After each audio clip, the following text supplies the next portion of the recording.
Hello friend, आज की class में हम रेट 2011 का मैथ का पेपर हल करने जा रहे हैं। तो वीडियो आप शुरू से लेकर अंत तक पूरा देखिए। उसके बाद में यदि आपको ये अच्छा लगे तो अपने साथियों के पास शेयर कीजिए ज़्यादा से ज़्यादा और सब्सक्राइब करिए। तो आगे बढ़ते हैं। पहला क्वेश्चन है, ये चार जो संख्याएं दी गई है इनको अवरोही क्रम में लिखना है। अवरोही क्रम का मतलब घटते हुए क्रम में लिखना है। सबसे पहले बड़ी संख्या, उसके बाद में छोटी संख्या, इस प्रकार से हमें रखना है इनको। तो देखो हमें इसका ध्यान देना है कि इस प्रकार से देखो 420 420 420 सभी में बराबर है। फिर बाद में देखो यहाँ पे 35 है, यहाँ पे 36 है और यहाँ पे 37 है। तो 37 वाली सबसे पहले आ जाएगी, क्यों? सबसे बड़ी संख्या ये 37 वाली हो गई ना। यहाँ तक तो सब सेम हो गए, यहाँ तक तो। फिर आगे देखो अपने पास 7 आ गया, तो 7 आ गया, ये सबसे पहले हो गई। 7 आ गया, सबसे पहले हो गई है। तो सबसे एक नंबर की संख्या तो ये हो जाएगी, यानी 3 नंबर वाली शुरुआत में कहाँ पे वो है। तो ये देखो ये तो होगी नहीं, ये तो दोनों ही नहीं होगी। इन दोनों में से एक ऑप्शन होगा अपना 3 नंबर वाला, तो जिसमें 3 नंबर पहले हो। तो देखो 3 नंबर पहले आ गया। अब देखो दूसरे नंबर पर कौन सी संख्या आती है, देखो तो ये तो अपने 1 नंबर पर आ गई। उसके बाद में दूसरे नंबर की जो संख्या देखते हैं तो वो देखो यहाँ पे 5 है और यहाँ पे 6 5 है और यहाँ पे 6 7 है। तो दूसरे नंबर पर संख्या आएगी ये 6 7 वाली, क्योंकि 6 7 तक तो ये मिल रही है, तो छोटी संख्या हो गई। और ये देखो ये दोनों सेम आ गए यहाँ तक, लेकिन 7 इसमें बढ़ा आने के कारण ये पहले आ जाएंगे। तो दूसरे नंबर पर अपने 4 नंबर वाली संख्या दूसरे नंबर पर आ जाएगी। अब देखो यहाँ पे 3 के बाद में 2 है, तो 3 के बाद में 4, ऑप्शन आपका इसका बी होगा। क्या होगा ऑप्शन? इसका बी होगा। दूसरे क्वेश्चन की तरफ बढ़ते हैं।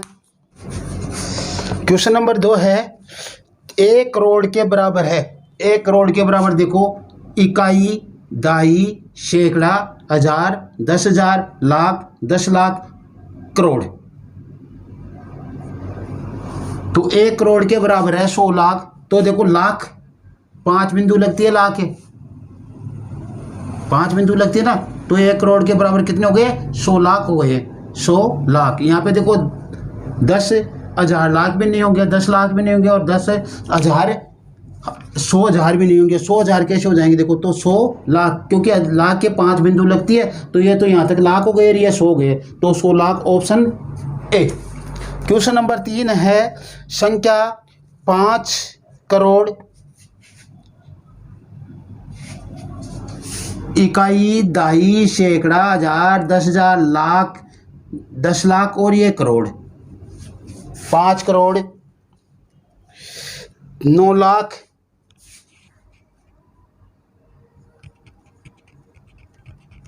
ये 9 लाख, फिर 900, 4,000 है, फिर 4,000, फिर 900 है और फिर 88 है। इनको जोड़ेंगे देखो 88 88 और आ गए, ये 9 आ गए, ये 4 आ गए, ये 0 आ गया, ये 9 आ गया, ये 0। तो क्या आ गया देखो 50 90 49 88। 50 90 49 88,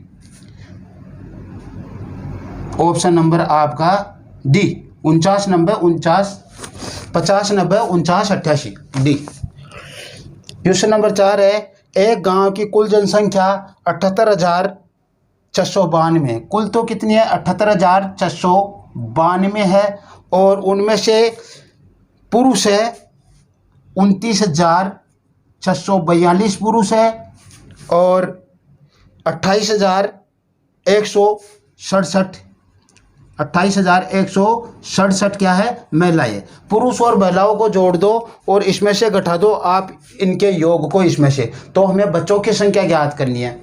तो देखो इसको जोड़ेंगे तो 9 10 का 0 8 7 और 5, 57,809। तो ये 57,809 इसमें से घटाओगे पुरुष और महिलाओं की संख्याओं का टोटल, आप कुल टोटल में से घटाओगे तो आपके पास क्या आ जाएंगे? बच्चे आ जाएंगे। कुल बच्चे कितने हैं? तो ये हो गया 12 में से गए 3 और 8 8 0 2, 20,883। तो 20,883 आपका ए ऑप्शन, 20,883 ए ऑप्शन हो जाएगा। अब आपके पास क्वेश्चन है 5 नंबर क्वेश्चन है कि शून्य में 60 का भाग देने पर भाज्य भाजक भागफल व शेषफल ज्ञात करो। तो ये देखो यहाँ पे ले लेता हूँ मैं, शून्य में 60 का भाग दे रहे हैं, ये लो शून्य और ये 60 का भाग दिया, भाग जाएगा 0 बार, यहाँ पे शेषफल 0 और यहाँ पे भी 0, तो ये तो क्या हो गया, भाजक हो गया आपका, ये हो गया आपका भाज्य और ये हो गया भागफल, क्योंकि भाग 0 बार जाएगा और शेषफल पर भी यहाँ पे क्या बचेगा, 0 ही बचेगा। तो अब देख लो इसने किस रूप में पूछा है। इसने पूछा है पहले भाज्य, तो भाज्य तो 0 है, पहले तो 0 आ जाएगा, भाज्य 0, उसके बाद में इनमें देखो 0 किन में आ रहा है, इसमें भी 0 है, ये नहीं आएगा क्योंकि पहले 0 चाहिए, और ये भी नहीं आएगा, पहले 0 चाहिए। दूसरे नंबर पर इसने पूछा है भाजक, भाजक है 60, 0 के बाद में 60, इसमें देखो 0 के बाद में 60 और इसमें भी 0 के बाद में 60, यहाँ तक मिल रहा है। फिर उसके बाद में पूछा इसने भागफल, भागफल भी 0 है, भागफल क्या है 0, तो 0 के बाद में 0 आ रहा है और यहाँ पे 0 0 0 0 ही तो है, एक तो आने का सवाल ही नहीं है, तो ये एक वाला तो आएगा नहीं और ये 0 0 वाला आ जाएगा, क्या एक तो इसमें आएगा ही नहीं ना, इसलिए 0 0 वाला आ जाएगा, एक वाला कैंसिल हो जाएगा। तो इस प्रकार से आपके इसका क्वेश्चन नंबर 5 का होगा 0 60 0 0।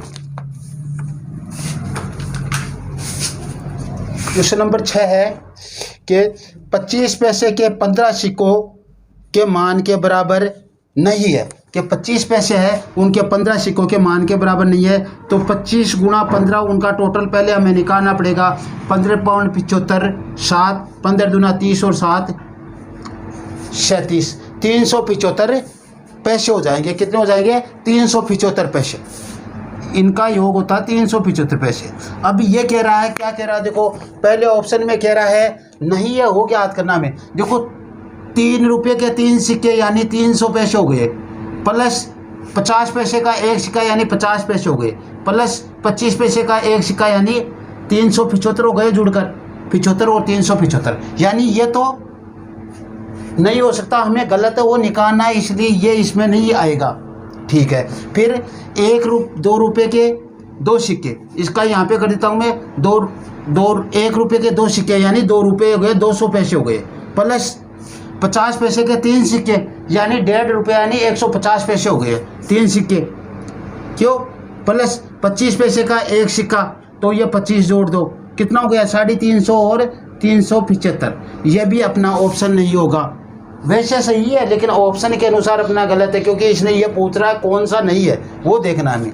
ये देखो 3 रुपये के 3 सिक्के, 3 रुपये के 3 सिक्के का मान हो जाएगा 300, और उसके बाद में 25 पैसे का एक सिक्का, 25 पैसे के 3 सिक्के, तो 25 75, यानी इसका भी 375 आता है, ये भी नहीं होगा, 375 तो आना ही नहीं चाहिए। अब इसकी बात करते हैं हम, 3 रुपये के 3 सिक्के, 300 हो गया 3 रुपये के 3 सिक्के का, और 25 पैसे के 2 सिक्के, इसका हो गया 25 दूना 50, और कितना हो गया 350, तो ये ऑप्शन अपना गुड होगा, ये नहीं होगा, यानी चौथे नंबर का नहीं होगा, और चौथे नंबर का किस में दे रखा है, डी ऑप्शन में, तो इसका मान आ जाएगा डी। क्वेश्चन नंबर 7 है, जो ये बिने दी गई है इनको हमें आरोही क्रम में लिखना है, यानी बढ़ते हुए क्रम में लिखना है। तो हमें क्या करना है, ये 2/9 है, इनको थोड़ी दूर दूर पे उतार लेना है, 5/8 है और 1/3 है और 3/4 है इन सबको। तो इनका यदि हमें प्रतिशत बनाना आता तो सबसे अच्छी बात है, वरना इनके सबके ऊपर 0 0 रखकर भी कर सकते हैं। प्रतिशत बन सकती है इनकी सभी की, इन सभी की प्रतिशत बनेगी तो आप प्रतिशत बना लो। प्रतिशत के लिए क्या है, 100 से गुणा है, क्या करना है 100 से गुणा, क्या 100 से गुणा, सभी को हमने 100 से गुणा कर दिया, ये प्रतिशत में आ जाएगी। तो इसकी तो हो जाएगी अपने पास 22 से 2/9 प्रतिशत, इसका हो जाएगा हमारे पास 6 और 48 और 20 62 सही 4/8 यानी 1/2, ठीक। और इसका हो जाएगा हमारे पास 33 सही 1/3 प्रतिशत, और इसका हो जाएगा 75 प्रतिशत। जो प्रतिशत आ रहा है उसको हमें बढ़ते हुए क्रम में रखना है। तो सबसे छोटा तो क्या है 22 है, तो 22 का मतलब 2/9, 2/9 इसमें है और 2/9 इसमें, यानी ये तो कैंसिल हो गए, सी और बी और सी तो कैंसिल हो गई हमारे पास, क्योंकि पहले आना चाहिए हमारे पास 2/9 और 2/9 के बाद में हमारे पास क्या आना चाहिए 33 से ही 1/2 यानी 1/3। तो 2/9 के बाद में 1/3 ये रही और यहाँ पे भी 1/3 ही, यहाँ पे भी 1/3 ही। आगे का और देख लो, तीसरे नंबर पर क्या आएगा 5/8। यहाँ पे देखो, यहाँ पे 5/8 है, यहाँ पे 5/8 नहीं है, इसका मतलब ये कैंसिल और ये सही। ए ऑप्शन आपका होगा इसमें। क्वेश्चन नंबर 8 है कि निम्न में से कौन सा कथन सही है, यानी हमें सत्य निकालना है इनमें से। तो सबसे पहली बात है एक अभाज्य संख्या नहीं है, तो एक तो देखो, एक तो न तो भाज्य है और न ही अभाज्य। एक न तो भाज्य है और न ही अभाज्य। तो ये क्या कह रहा है, एक अभाज्य संख्या नहीं है, तो एक तो अभाज्य संख्या नहीं है, हमें सही निकालना है ए ऑप्शन। और देख लेते आगे हम, एक भाज्य संख्या अभाज्य संख्या है नहीं है, तो ये गलत होगा। एक संयुक्त संख्या है नहीं है, दो अभाज्य संख्या नहीं है, दो तो पहली अभाज्य संख्या है, तो ये भी नहीं है, इसका मतलब इसका ऑप्शन ए होगा 8वें क्वेश्चन का। क्वेश्चन नंबर 9 अपना है कि 720 के अभाज्य गुणनखंड होंगे। किसके 720 के अभाज्य गुणनखंड होंगे। तो देखो अभाज्य गुणनखंड का मतलब अभाज्य संख्या होनी चाहिए उसमें। तो देखो एक तो ये 4 अभाज्य नहीं है, ये नहीं है, तो बी और सी तो दोनों पहले काट दो आप। उसके बाद में 720 के लिए हम देखते हैं, इनको गुणा करके देख लेते हैं। तो देखो क्या आता है 10,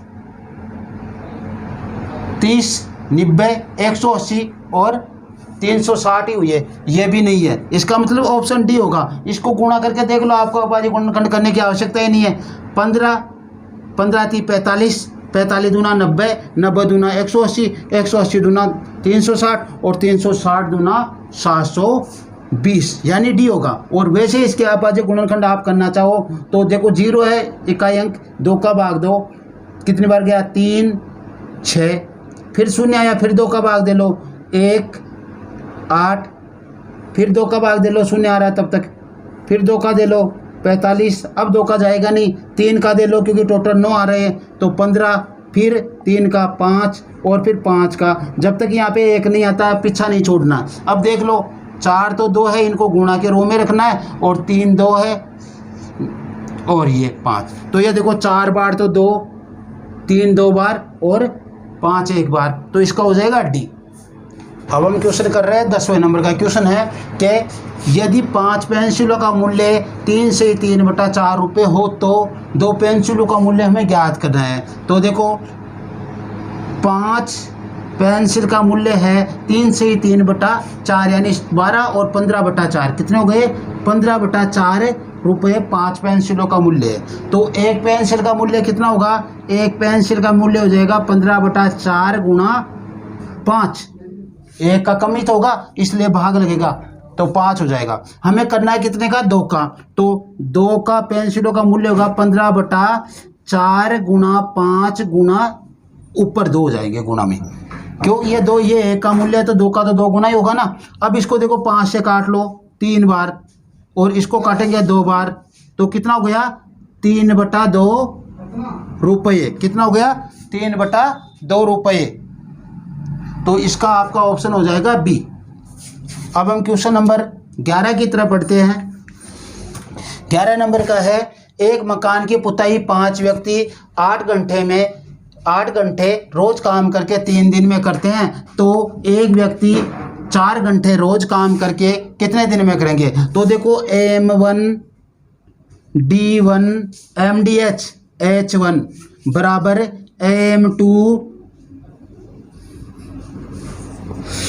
D2 H2, इनमें मान रख लो, जिसका नहीं है वो उसका मान आ जाएगा। देखो पहले के लिए 5 व्यक्ति है, 5 यानी मैन यानी 5 हो गए 5, और घंटे आपके 8 और दिन कितने हैं 3 गुणा ये 8 घंटे बराबर, ये देखो M 4 व्यक्ति है, एक व्यक्ति है, व्यक्ति 1 और 4 घंटे रोज, तो ये D2 रख लो आप, और 4 घंटे रोज। हमें किसका मान निकालना है? D2 का मान ही हमें निकालना है। तो D2 बराबर क्या हो जाएगा? D2 बराबर 5 गुणा 3 गुणा 8 बटा 4 और 4 दूनी 8, 15 और 15 दूना 30 दिन। कितने हो जाएंगे? 30 दिन। 30 दिन में वो काम पूरा करेगा एक व्यक्ति 4 घंटे रोज काम करके, और इसका ऑप्शन होगा ए। नंबर 12 है कि एक परीक्षा में 4 विषयों में प्राप्त कुल अंक 200 है। यदि 3 विषयों में प्राप्त अंकों का औसत 48 है तो चौथे विषय में प्राप्त अंक ज्ञात कीजिए। देखो कुल तो कितने हैं? 200 है आपके, और 3 विषय का औसत कितना है? 48 है। और यदि 3 विषय का आप योग ज्ञात करना चाहोगे उसने कितने अंक प्राप्त किए, तो इस 3 को औसत गुणा संख्या कर देंगे हम। तो 3 गुणा 48 कर देंगे। 3 गुणा 48 करेंगे तो अपने पास 24 और 12 और 14, 144 आ गए। 3 विषयों में प्राप्त अंकों का टोटल 144 है, 4 विषयों में प्राप्त अंकों का टोटल 200 है। तो चौथे विषय में जो अंक प्राप्त किए हैं ये 3 वाले 4 वाले में से घटा दो, आपके पास 56 अंक आएंगे, जो आपका ऑप्शन होगा डी। अब अपने चलते हैं क्वेश्चन नंबर 13 की तरफ। एक व्यक्ति अक्स 100 रुपये की वस्तु को 10% हानि से बेचता है। देखो एक्स, वाई और जेड, ये कह रहा है एक व्यक्ति अक्स 100 रुपये की वस्तु को, यानी 100 रुपये की इसकी वस्तु थी, इसने 10% हानि पे बेचा किसको? वाई को। यानी 10% हानि का मतलब है इसका एक अंक के बाद में दशमलव लगाना। तो 100 में एक अंक के बाद में दशमलव लगाएंगे तो 10% आ जाएगा 10। यानी 100 में से 10 गए तो कितने आ गए अपने पास? 90 रुपये आ गए। 90 रुपये में बेच दी उसने उस वस्तु को, कितने में? -10% से। अब ये क्या कह रहा है? वाई ने उस वस्तु को 10% लाभ से जेड को बेच दी। वाई ने उस वस्तु को 10% लाभ से जेड को बेच दी। किससे? 10% लाभ से। यानी 90 के एक अंक के बाद में दशमलव लगाएंगे तो 10% आएगा, और ये 9 आया, ये लाभ है। इसका मतलब इस 9 को 90 में जोड़ेंगे तो 90 + 9 बराबर 99 रुपये। ये हमारे यहाँ तक पूछे। अब ये क्वेश्चन क्या कर रहा है वो देखो, ये कह रहा बेच देता है। तो वाई ने किस मूल्य पर वस्तु जेड को बेची, यानी हमें वाई का विक्रय मूल्य ज्ञात करना है। वाई का क्या करना है? विक्रय मूल्य ज्ञात करना है। वाई ने 99 रुपये में वस्तु जेड को बेची, यानी वाई का विक्रय मूल्य कितना है? 99 रुपये है। और ये 99 रुपये जेड का क्या हो जाएगा? क्रय मूल्य हो जाएगा। इसलिए वाई का विक्रय मूल्य 99 रुपये, और ऑप्शन होगा आपका बी। क्वेश्चन नंबर 14 देखो, एक व्यक्ति ने एक साइकिल 935 रुपये में 10% लाभ पर बेची, तो उसने वह साइकिल कितने रुपए में खरीदी, यानी विक्रय मूल्य दिया और क्रय मूल्य हमें ज्ञात करना है। तो देखो क्या है, 10% लाभ है और इसकी भिन्न होती है 1/10, यानी क्रय मूल्य कितना है? 10 रुपया। तो विक्रय मूल्य कितना हो गया? लाभ पर बेची, तो ये लाभ इसमें जुड़कर क्या हो जाएगा? 11 रुपये विक्रय मूल्य हो गया। और विक्रय मूल्य हमें कितना दिया है? 935 रुपये। तो 11 के बराबर कितना है?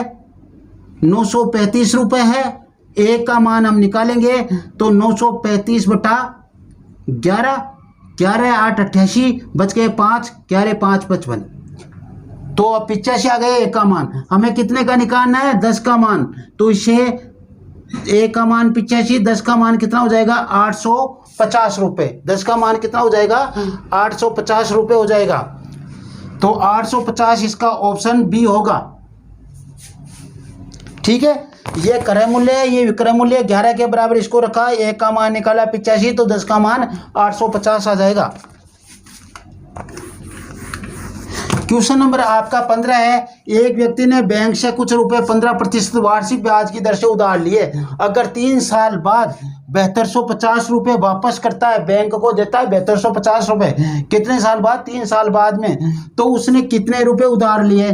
तो देखो अपना जो ये 15% दिया है, 15% की भिन्न होती है 3/20।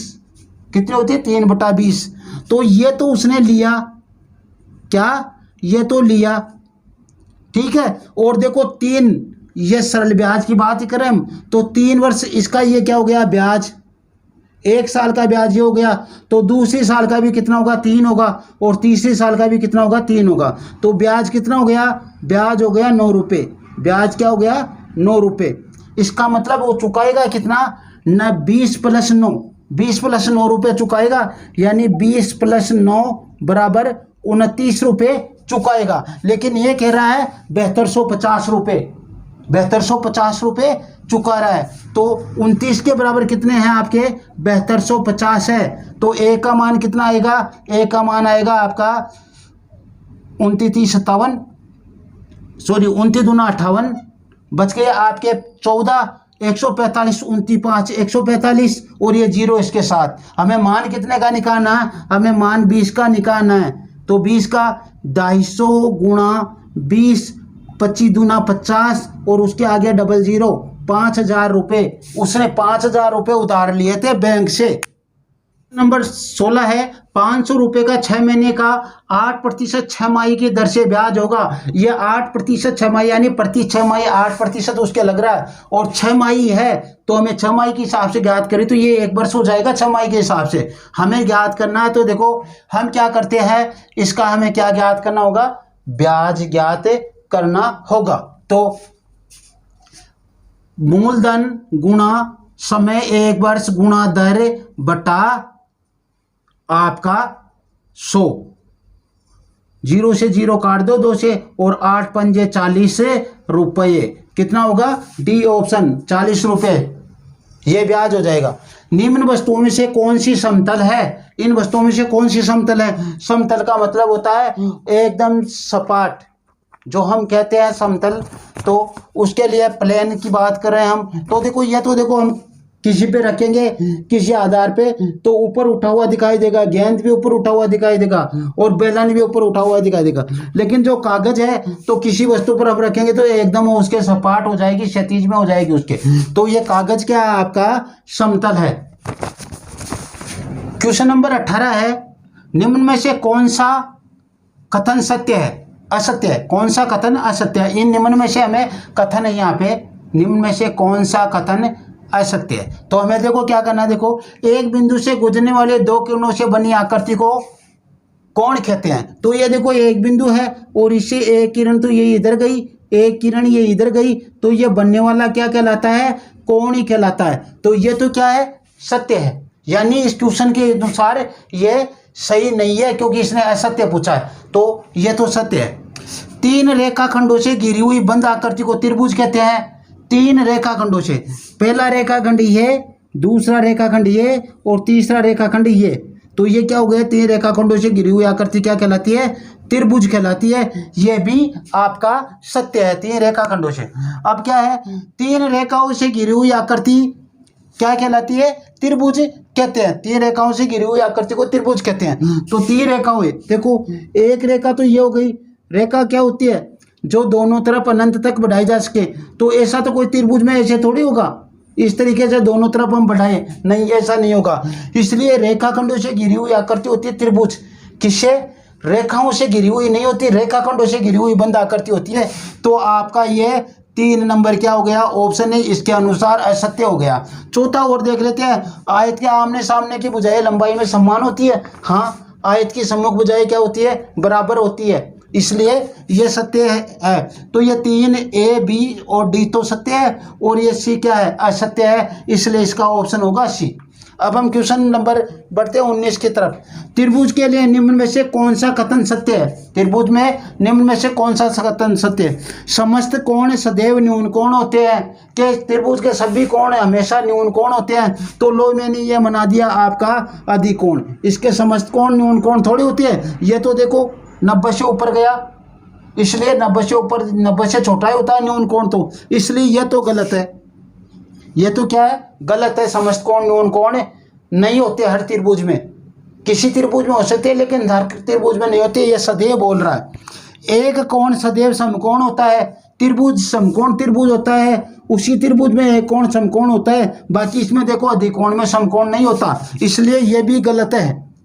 एक कोण सदैव अधिकोण होता है, एक कोण केवल अधिकोण त्रिभुज में अधिकोण हो सकता है, बाकी देखो इसमें कोई भी अधिकोण नहीं है, इसलिए यह भी आपका गलत है। एक कोण सदैव न्यून कोण होता है, हाँ हर त्रिभुज में एक कोण सदैव न्यून कोण होगा। देखो अधिकोण में भी ये 2 न्यून कोण है, तो एक तो न्यून कोण आ गया, ये आपका न्यून कोण है, उसमें तो तीनों कोण ही न्यून कोण होते हैं, और ये समकोण है, इसके भी देखो दो कोण न्यून कोण होंगे, इसलिए ये सत्य होगा। एक कोण सदैव न्यून कोण होता है, हर त्रिभुज में एक कोण।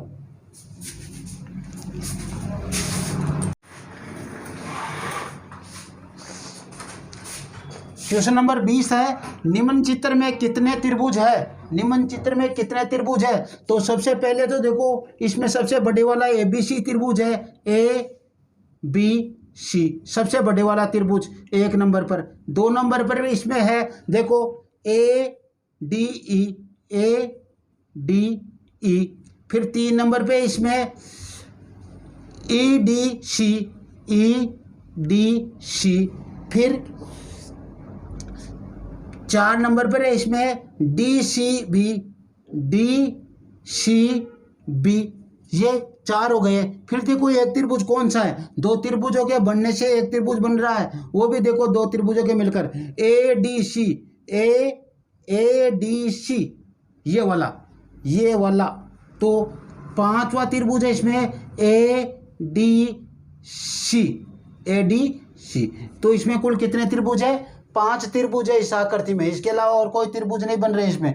तो इसमें कुल मिलाकर कितने हैं? 5 त्रिभुज है, और ऑप्शन होगा ए।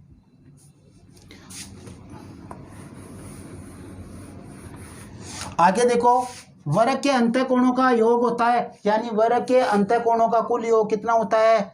360 होता है। वर्ग और चतुर्भुज और आयत के अंतःकोणों का योग क्या होता है? 360 होता है। तो इसका होगा आपका बी ऑप्शन। निम्न में से कौन सा कथन सत्य है? जो सत्य है वही बताना है। वर्ग एक विशेष प्रकार का आयत होता है, बिल्कुल होता है। वर्ग क्या होता है? देखो, वर्ग की चारों भुजाएं समान और प्रत्येक कोण क्या होता है? 90 डिग्री होता है। और आयत के आमने सामने की भुजाएं समान और प्रत्येक कोण 90 डिग्री होता है। तो वर्ग की भी आमने सामने की भुजाएं तो समान ही होती है। वर्ग की तो चारों भुजाएं समान होती है, इसलिए आमने सामने की तो होगी और प्रत्येक कोण 90 डिग्री होता है। तो ये सत्य है। और देख लेते हैं आगे। देखिए, आयत एक विशेष प्रकार का वर्ग है, नहीं हो सकता। यह आपका आयत है, इसको आप वर्ग कैसे बना सकते हो? नहीं बना सकते। इसके प्रत्येक कोण तो 90 डिग्री है, लेकिन इसकी सभी भुजाएं बराबर नहीं है, इसलिए यह गलत है। प्रत्येक किरण एक रेखाखंड होती है।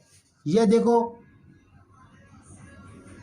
ये किरण रेखाखंड कैसे होगी? रेखाखंड की तो दूरी निश्चित होती है, रेखाखंड की दूरी निश्चित होती है, और यह एक साइड में अनंत तक बढ़ाई जा सकती है, इसलिए नहीं है। यह भी गलत है। ऋजु या सरल कोण का माप 90 डिग्री होता है? नहीं होता। इसका मान 180 डिग्री होता है, सरल कोण या ऋजु कोण का मान। तो ये भी आपका क्या है? गलत है। क्वेश्चन नंबर 23 है, एक मैदान का एक चक्कर लगाने में, कि एक मैदान के चारों तरफ घूम कर आती है, एक चक्कर लगाने में 250 मीटर दौड़ना पड़ता है। एक लड़की क्या कर रही है? 75,000 सेमी दौड़ चुकी है। कितनी? 75,000 सेंटीमीटर दौड़ चुकी है एक लड़की। तो उसे कितने चक्कर लगाए?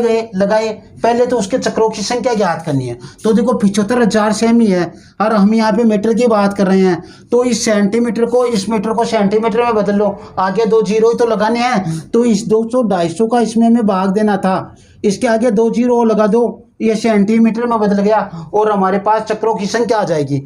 या फिर इसको मीटर में बदल लो, 2 अंकों के बाद दशमलव लगते ही, तो ये कट जाएगा। देखो 3 जीरो से 3 जीरो, 25 75, यानी चक्कर तो कितने हो गए? 3 हो गए। तो 3 चक्कर, ये भी सही नहीं होगा और ये भी सही नहीं होगा। या तो ये ए सही होगा या फिर बी सही होगा। अब आगे का हमें क्वेश्चन करना है, क्या करना है देखो। और 3 किलोमीटर दौड़ पूरी करने 3 किलोमीटर की दौड़ पूरी करने के लिए उसे और कितने चक्कर लगाने होंगे? कि 3 किलोमीटर की दौड़ पूरी करे वो, तो उसे और कितने चक्कर लगाने पड़ेंगे? तो देखो, जो 75,000 था उसकी 750 मीटर बन गई 75,000 की, क्योंकि 2 जीरो हटा दो आप, 100 सेमी होती है ना 1 मीटर में, इसलिए 750। अब ये कितने हैं? 3 किलोमीटर है। 3 किलोमीटर की यानी 300 मीटर, 3000 मीटर हो गई। या आप 3 किलोमीटर है उसमें सीधे भाग दे दो, कितने का? 250 का। कितना है? 3 किलोमीटर यानी 3000 मीटर, इसमें 250 का आप भाग दे दो, 250 का भाग देंगे, ये लो, और कितना आया 25 एकम 25 और बच गए 5, 25 दूना 50, 12 चक्कर कितने होंगे 12 चक्कर। लेकिन एक्चुअल में ये 12 चक्कर सही नहीं है, कितने होंगे 3 चक्कर तो वो पहले लगा चुका है, तो इस 12 में से 3 घटा दो 9 चक्कर कितने हो जाएंगे 3 चक्कर तो वो पहले लगा चुकी है, अब उसे 9 चक्कर और लगाने होंगे, तो ये भी आपका गलत, ये 3 और 9 वाला सही होगा। ठीक है, अब क्वेश्चन नंबर आपका 24 है, 12 मीट्रिक टन 8 क्विंटल में से 8 मीट्रिक टन 50 किलोग्राम घटाने पर क्या है 12 मीट्रिक टन, तो मैं ऊपर से लिख देता हूं मीट्रिक टन और यहाँ पे क्विंटल और यहाँ पे किग्रा सब लिख लेता हूं मैं। देखो मीट्रिक टन है 12 मीट्रिक टन और 8 क्विंटल, ये कह रहा अगला, उसमें से 8 मीट्रिक टन और 50 किग्रा घटाना है, 8 मीट्रिक टन और 50 किग्रा घटाना है। ठीक है, यहाँ पे तो 0 है, लेकिन यहाँ पे देखो यहाँ पे भी 0 है, ये 1 क्विंटल किग्रा को उतार देगा तो कितना होगा 1 क्विंटल में 100 किग्रा होता है, तो यहाँ पे 100 लिख लो आप, और यहाँ पे कितने हो जाएंगे 7 हो जाएंगे, तो देखो 100 में से 50 गए तो 50 और यहाँ पे 7 में से 0 गए तो 7 और 12 में से तो 8 गए तो 4 मीट्रिक टन 7 क्विंटल और 50 किग्रा, 4 मीट्रिक टन 7 क्विंटल और 50 किग्रा, ऑप्शन बी। क्वेश्चन नंबर 25 है, एक टंकी में 400 लीटर पानी है, इसमें से 12 लीटर 500 मिलीलीटर पानी काम में लेने के बाद शेष बचे पानी को समान क्षमता वाले 25 डिब्बों में भरा जाए तो प्रत्येक डिब्बे की क्षमता होगी। देखो पहले तो देखो ये 400 लीटर कुल पानी है, उसमें कितना 400 लीटर और ये कितना है 12 लीटर 500 मिलीलीटर, 12 लीटर और 500 मिलीलीटर, ऊपर में लीटर लिख लेता हूँ, देखो यहाँ पे तो लीटर और यहाँ पे मिलीलीटर।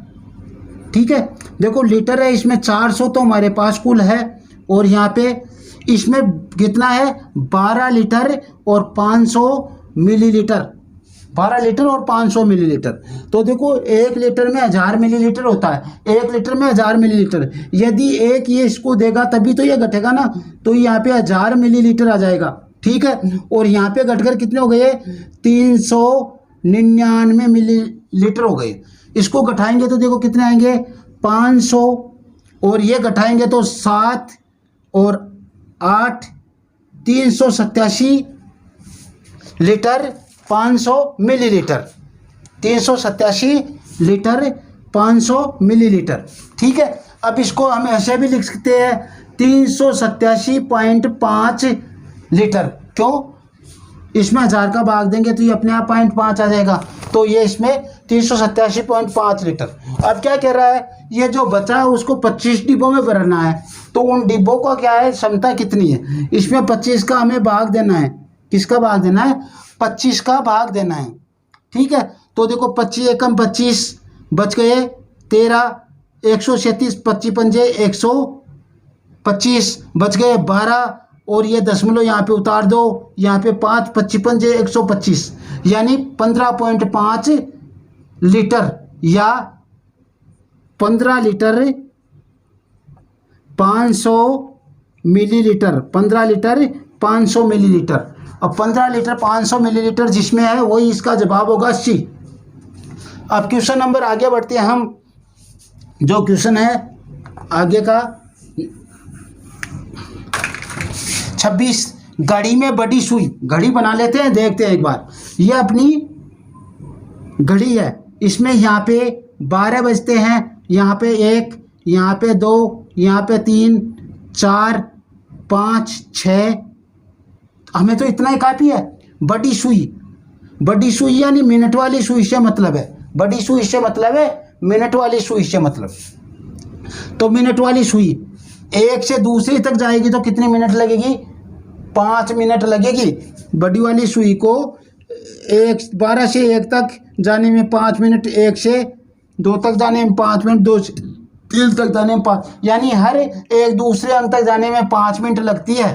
तो क्या कह रहा है घड़ी में बड़ी सुई कि किसी अंक से ठीक अगले अंक तक पहुंचने में लगने वाले समय के लिए निम्न में से कौन सा सत्य है। तो 5 मिनट में पूछती है, तो पहला तो क्या है, सत्य है, पहला तो सत्य है। फिर 300 सेकंड 5 मिनट है, उसे 60 से गुणा करेंगे, हर मिनट में 60 सेकंड होते हैं, तो 300 सेकंड भी क्या है, ये भी सत्य है, ये भी सत्य है। ठीक है, तो ये भी इसके ऑप्शन में नहीं आ सकता क्योंकि हमें असत्य लेना है। और 1/12 घंटा, तो 1/12 घंटा का मतलब आप समझ रहे हो कि हमारे पास कितना है, इसे घंटे में बदले हम, इसको मिनट को, 5 मिनट है उसको घंटे में बदलने के लिए किसका भाग दें, 60 का, क्योंकि 1 घंटे में 60 मिनट होती है। तो 5 एकम 5, 12 पंजे 60, 1/12 घंटा भी सही है। अब क्या है, 1 घंटा थोड़ी लेगा, एक से यहाँ तक जाने में बड़ी वाली सुई नहीं लेगी। तो ये आपका सही ऑप्शन होगा, जिसे असत्य पूछा है उसमें डी आएगा। क्वेश्चन नंबर 27 है, एक आयताकार मैदान की लंबाई 60 मीटर, बना लेता हूँ, लंबाई तो 60 मीटर है और चौड़ाई 40 मीटर। यह आयताकार मैदान है, लंबाई 60 मीटर और चौड़ाई 40 मीटर है। यह आयताकार मैदान हो गया अपना। अब क्या कह रहा है ये अगला, इस मैदान के चारों ओर बाहरी तरफ, बाहर की साइड में 5 मीटर चौड़ाई में घास लगाई गई है। ये लो, बाहर की साइड में कितने, चारों ओर बाहर की साइड में 5 मीटर चौड़ाई में क्या लगाई गई है, घास लगाई गई है। ठीक है, ये भी 5 मीटर, ये भी 5 मीटर और ये भी 5 मीटर, ये भी 5 मीटर, चारों ओर 5-5 मीटर चौड़ाई में घास लगाई गई है। और ये कितनी है मैदान की चौड़ाई और लंबाई, लंबाई है 60 और चौड़ाई है 40। अब 5-5 मीटर में चारों तरफ हमें क्या लगाई, घास लगाई। तो आगे क्या कहा है, तो घास लगाई जाने वाली जगह का क्षेत्रफल ज्ञात करो। ये जो जगह है ना घास लगाई गई, इसका हमें क्या ज्ञात करना है, क्षेत्रफल ज्ञात करना है। तो क्षेत्रफल कैसे ज्ञात करें, देखो आयत का क्षेत्रफल क्या होता है, लंबाई गुणा चौड़ाई। तो 60 को 40 से गुणा कर पर कितने हो जाएंगे, 2400 वर्ग मीटर हो जाएंगे। कितने, 2400 वर्ग मीटर। ये हो गया 2400 वर्ग मीटर। तो इसके आयत का क्षेत्रफल हो गया, जो हमें आयताकार मैदान दिया था उसका। अब देखो 5 इधर बढ़ गया और 5 इधर बढ़ गया और 5 इधर यानी 10 बढ़ गया, 5 और 5 10 दोनों बढ़ गया। तो ये 60 वाली तो हो गई कितने की, 70 की, और ये 40 वाली कितने की हुई, 50 की। और इस पूरे का क्षेत्रफल कितना हो जाएगा, 40 70 गुना 50 बराबर 3500 वर्ग मीटर। 3500 वर्ग मीटर हो गया पूरे का। घास सहित मैदान का क्षेत्रफल कितना हो गया, 3500 वर्ग मीटर। और जो मैदान था उसका क्षेत्रफल कितना हो गया, 2400। तो हमें इस घास वाले मैदान का क्षेत्रफल ज्ञात करना है। तो 3500 माइनस 2400 कितने आ जाएंगे आपके, 1100 क्या होगा, वर्ग मीटर। 1100 वर्ग मीटर होगा। तो देखो पहले तो क्षेत्रफल के लिए मीटर आ नहीं सकता, वर्ग में आएगा, और ये दोनों तो वैसे नहीं होंगे।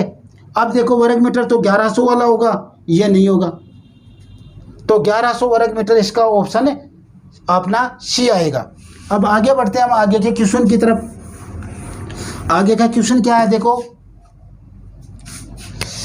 एक आयताकार चित्र में चित्र के फ्रेम अक्ष की लंबाई कितनी है, 90 सेमी और चौड़ाई 70 सेमी, और एक वर्गाकार फ्रेम वाई की भुजा 80 सेमी है। तो निम्न में से कौन सा सत्य होगा। इनमें देखो ध्यान दो, आपको परिमाप सभी में परिमाप दे रखा है, और क्षेत्रफल वर्ग से मीटर में आएगा, परिमाप तो मीटर में आएगा ना। तो देखो इसने देखो यहाँ पे वर्ग मीटर दे रखा है, पहला गलत, दूसरे में वर्ग मीटर दे रखा है, दूसरा गलत, तीसरे में भी वर्ग मीटर दे रखा है, तीसरा गलत, और डी ऑप्शन सही। इसमें आपको करने की आवश्यकता ही नहीं है, आपको सीधे देखते हैं मालूम चल रहा है कि यह है 320 सेमी, और सभी में वर्ग मीटर दे रखा है, जबकि वर्ग मीटर तो क्षेत्रफल में आता है। ये परिमाप की बात कर रहा है, और करना चाहते हो तो कर लो। आयत का परिमाप होता है 2 गुना लंबाई प्लस चौड़ाई, 90 और 70 जुड़कर कितने हो गए, 160 बराबर 320 मीटर हो गया। ये तो आयत का हो गया।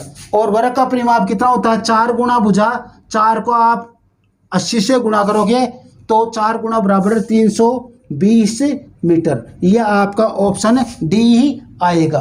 तो आज की क्लास यदि आपको पसंद आई हो तो आप इसे सभी साथियों के साथ शेयर कीजिए। आपने सब्सक्राइब नहीं किया तो सब्सक्राइब कीजिए। और आपको यदि हमारी किसी भी सजेशन में किसी प्रकार की किंतु परंतु लगे तो आप अपनी समस्या हमारे पास शेयर कीजिए, हम सुधार करेंगे। Okay, thanks.